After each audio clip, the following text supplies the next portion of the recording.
The problem today is enhancing virtual reality. I'm Jesse Hammond. And I'm William Wybers. James Blanford and Jackson Reed could not be here at this time for the recording.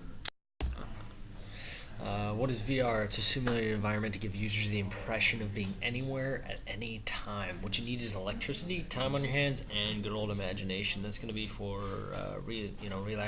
relaxation time and jobs as well. Reasons for VR in reality in all aspects is simple.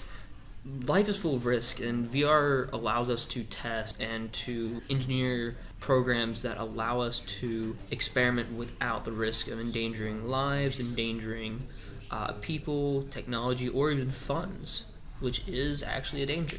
For the military, they do squad operations. Maybe they'll practice door-to-door operations, and then there's also the flight simulation. For commercial usage, we see a lot of retail stores use simulations to recreate how an outfit would look on you, or how a car would run, and how efficient it would be, like before they actually create the car itself.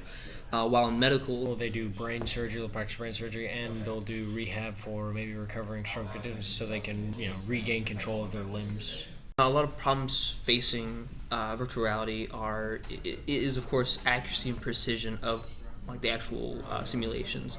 A big issue is how realistic it looks, the sound, how realistic the sounds are, the senses of touch. The big problem is simulated human beings aren't very human. They're very robotic. They don't have any emotion.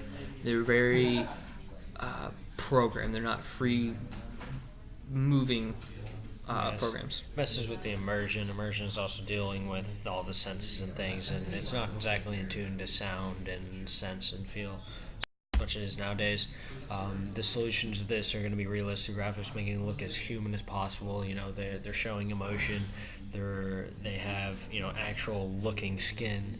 They're not blocky and odd looking. Increased performance is going to increase the frame rate, essentially the quality, to where it's the world around you in the VR is moving as smoothly as the real world.